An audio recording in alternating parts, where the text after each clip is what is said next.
I value wisdom and how I apply knowledge and navigate relationships. I also value resilience. I also value excellence. I want to be my personal best. Hey, y'all. Welcome back to the Fast Forward Podcast. We are continuing our conversation around hope and cultivating hope using change management models. The second model that I want to introduce to us is the competing values framework. So just like before, I got notes over on the sides. You're going to see me looking to gather those as we go along. But the competing values framework, it was developed by Cameron and Quinn. And this one was really interesting. I thought about picking another one, but I thought this was important because our value system has so much impact on the way we hope, how long we are able to endure and hope, and how we are influenced by external actors in our hope. Values are critical. And you could define values, I usually call them guiding principles. So these guiding principles underpin everything from my decision making to the way I communicate, to the way I structure my life, to the way I navigate challenges. Values, they can shift over the course of your life, especially when you experience major life events or major traumatic events. But generally, your values are fairly stable. So for me, my personal values are wisdom, resilience, excellence, and efficiency. I am passionate about making sure I'm making the most of my time, and that has only gotten more serious as I've gotten older. I value wisdom and how I apply knowledge and navigate relationships. I also value resilience. Y'all know I got a whole playlist on that. So I'm not even going to go down that road for too long, but I don't play about resilience. I don't believe in being a wilting flower. I don't believe in just letting life happen to you and you just reacting. Like, that is not me. And I value deeply the fact that I'm able to be resilient and that my resilience grows, because life be lifing and we can't stop that, but we can always change how we show up in life. And then finally, for me, I also value excellence. I want to be my personal best. I want to show up in the best way possible. I want to make sure that I know what I need to know, that I'm pursuing mastery, that I have the right attitude, that I don't settle for just getting something done. I want it to be great and not necessarily, again, because I talked about this in the last episode, competing against somebody else and just trying to be just a little bit better. No, I want to go and take something as far as I could take it. And as long as I know I've done that, it could be 20 steps ahead of somebody else. It could be 2 steps. It doesn't matter. But I pushed my own limits and went for it. I went for the gold. I was not satisfied doing little patty cake stuff. Those values drive how I show up for hope. Those values drive even what I hope for. So, for example, my hope, I've talked very transparently on this channel about the sharp downturn in my business. But even when that happened, my hope wasn't, I hope I could just get stable. No, my hope was like, bump this. I've been wanting to be crazy rich since I was a kid because I got projects I want to invest in. I got communities I want to build. I never lost sight of that. And so it wasn't just, well, let me just get back to making a couple dollars. It was, I need to get back on track for my original dream from when I was 5, 6, 7 years old. And that is a reflection of, again, my values of excellence, resilience. All of those things still drive how I show up in the world. So it's interesting because the competing values framework is actually a matrix, of categories that you can think of to put your group. So here's what I mean by that. The classifications in the competing values framework, first of all, they aren't static, right? And so you'll usually see these frameworks set up to describe organizations, but the point around change management is that you may be trying to shift where you show up in the matrix. And this matrix, it has 4 boxes, so that's called a quadrant, as I'm sure y'all probably know. And you can move through the quadrant. Now, the quadrant has these orientations. So you are either inward or outward oriented, meaning into the organization or outside of the organization. But you can also be oriented toward flexibility or oriented toward stationary or control base. So you want to get grounded or you're cool with the flexibility. And that's what makes up the matrix. So again, it's in or out, flexible or controlled. So the 4 categories are plan, adhocracy, hierarchy, and market. The way they are oriented on the matrix is that the plan classification is considered inward facing and flexible. Adhocracy is outward facing and flexible. And then hierarchy is inward facing but control focused. And market is outward facing but flexible focused. And so it's interesting because, again, you can shift between them. Where I think competing values is particularly important is with considering the pace of how you're going to manage change. So if you know that your organization is currently oriented in a certain way, it may take a long time and a lot of effort to move places in the quadrant. This is particularly important when thinking about if you want to, let's say, go diagonal. So if it was plan, adhocracy, market, and hierarchy, if you're trying to go across, or we used to call it like kitty corner, cat corner when I was a kid, but if you're trying to go diagonal, that's a harder path than if you might just be trying to move up one or over one. And so I want you to be thoughtful about where you're trying to go and where you are now, because sometimes, honestly, it might not even be worth it to make that change, or you may kind of overshoot what type of change you want to accomplish. So take a step back and assess before you even get started, before you start activating the team, before you even start activating your resources and yourself. Think about, is this major change really necessary? Are there incremental changes I can make to still get the same outcome? So let's talk about the 4 main outcomes of the 4 classifications in this quadrant. The biggest impact and outcome that a clan value framework could have is engagement. So clans, is just what it says. It feels like families. And this one is interesting for me because, to be honest, I'm kind of clannish by nature. Like, if you're my person, you're my person. Whether that's my romantic interest, my friends, my coworkers, even people I don't like. If you were on my team and somebody was trying to get buck or talk about you or undermine you, like, I was going for it. I don't play that. I'm a little aggressive with folks if you're under the shadow or the umbrella of what I got going on. Now, that's not to say if you not, I don't care about you, but kind of a little, a little bit. But honestly, I care about my folks, and I go the distance to protect people. I go the distance to invest in people. So clans tend to be very engaged. People are tuned in with each other. They tend to be perhaps a little bit more emotional. They care deeply about what's going on with one another. But the issue with that is that sometimes you can miss the mark in terms of productivity because you're so focused on the dynamics of the team. So just like in a family, let's say y'all was like, oh, we want to go to Disney World for the summer. Okay, cool. At some point in the summer. But so-and-so has had a cold 3 times back to back. We're nursing her. You know what? No, we don't need to go. Right. So you might cancel plans or completely upend the family's goals because of what's happening with 1 or 2 members. And some of the other types, which we'll talk about in a second, the goal is the goal, period. We ain't changing nothing. We own this.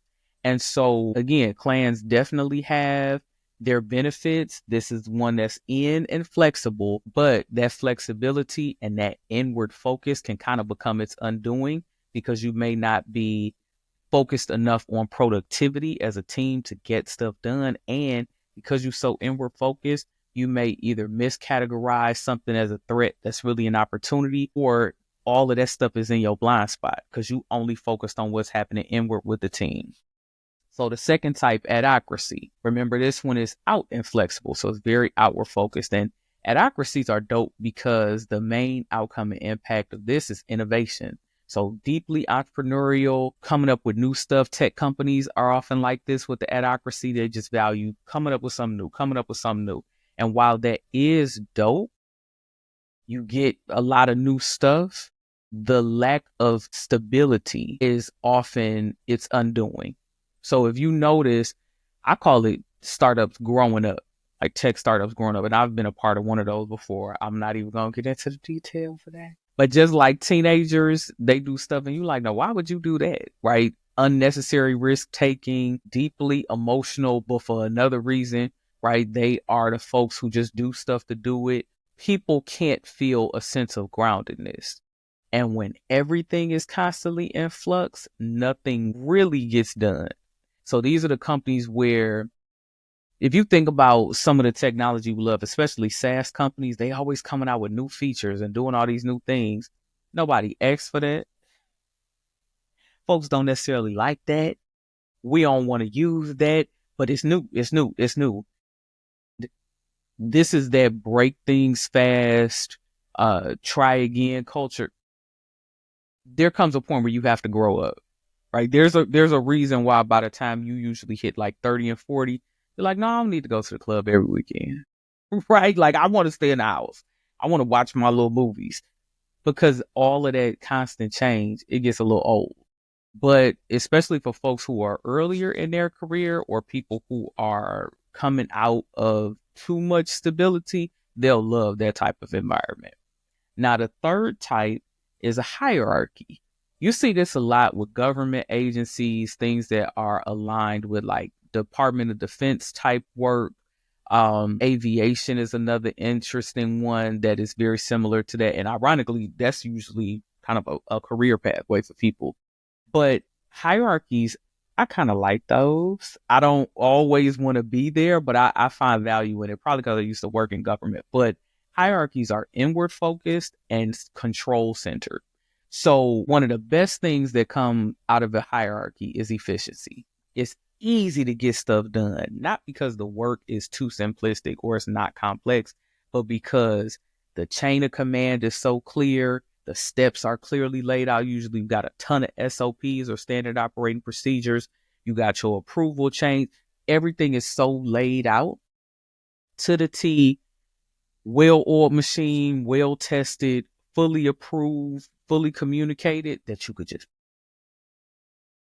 just get stuff done. And particularly in high pressure situations or where you have a huge impact, either financially or in the scope of the number of people that end up being impacted, you need efficiency.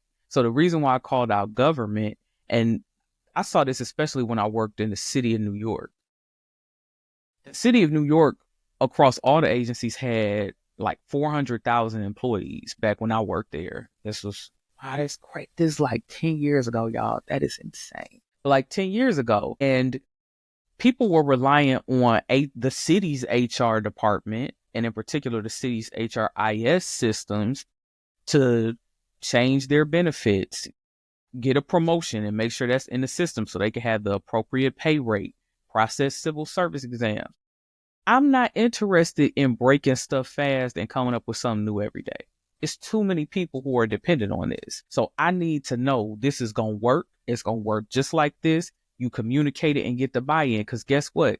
There are 400,000 employees, but of those 400,000, almost 100,000 working in administrative capacity.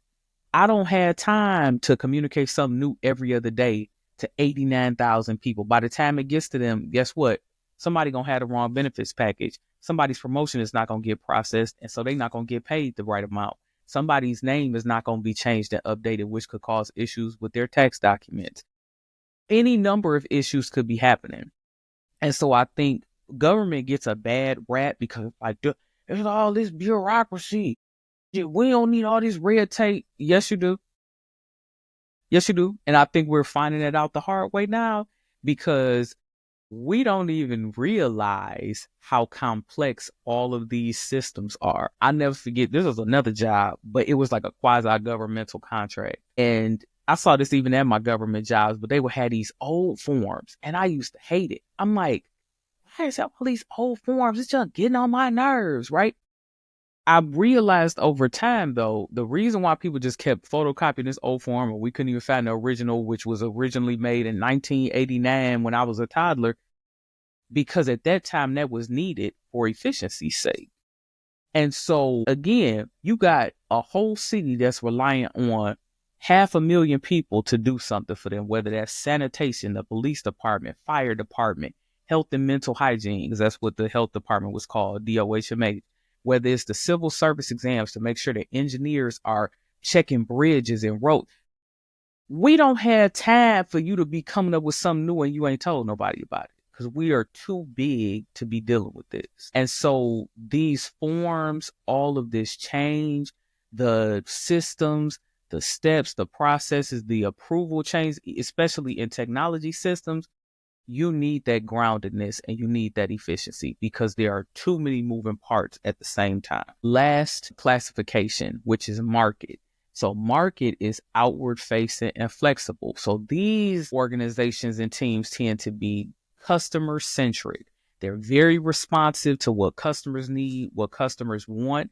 And one of the best benefits to the market value is competition. So because you're able to be super responsive to what people want, you are probably going to get the sale, get the connection, make the play over someone else. I think a retail like this. So if you consider Christmas shopping, that Tickle Me Elmo doll. I don't know why this came to mind, but if y'all remember that Tickle Me Elmo doll, guess what? It was only one Tickle Me Elmo doll, but you could buy it 10, 15 different places. Listen, if Target put that thing on sale for $5 less, guess where I was going to be? Right there at Target. If Walmart then came back right before I could get to Target and they said, no, it's $10 off. Oh, guess where I'm about to go? Right on over to Walmart. So that responsiveness in retail, I think, can be your best friend. And actually, that has only increased with the boom of e-commerce because you can track what your competitors are doing at any time and make just slight shifts. Toss a little coupon code out, send out the right email to get ahead of things and beat out your competition. Now, the problem with this type, though, is that, and I mentioned this earlier, when you're competing against other people, you end up trying to just go one step further because it works. If I just go a little bit lower on my price, that's called that race to the bottom. I'm going to go on sale. I'm going to go on sale a little more. I'm going to go on sale a little more. Yeah, you might get that one sale, but that instability that we call responsiveness can easily get out of control because people won't like when you adjust back to what norm is. Well, if I'm so used to, and you know who did this is so funny. You know where this where we see this Bed Bath and Beyond was good for this. I remember it used to be a treat when you used to get those 20% off coupons. It was like, oh, okay, well, I'm gonna stock up on towels, I'm gonna stock up on rugs. But when you got 7 of them in the mail, you could always use it and it never expired. And then they came up with that membership where you paid like $30 a year and then you always got 20% off. And then you would get it lost its luster because it was like, okay, then 20% off is the real price.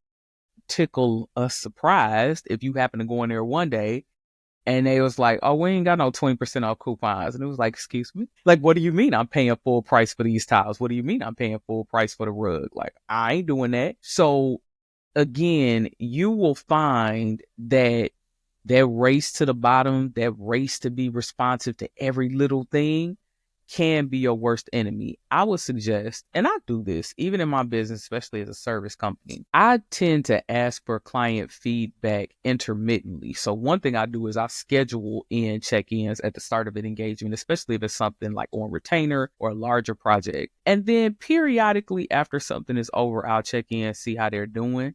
But too many check-ins will have you running around, and that's going to lead to that scope creep, vision creep, mission creep. So again, yes, you want to be responsive. I like the market side from that direction, but you don't want to get pulled in too many different directions because then that's really going to have you competing against your own best interests, and that's never good. So the 4 that I named, we got plan, adhocracy, hierarchy, and market. Which do you think represents your values approach? What are your values? Let me know down in the comments. Let's discuss. I think this one is pretty interesting. And of course, you can combine all of these models. So again, I'm naming 4 this month. There are tons of others. You don't necessarily have to just use this one on its own. You can put it in combination with any of the others I named. So let's think about those combos as well. Be sure to like, share, and subscribe. And I'm going to catch y'all on the next one. Bye.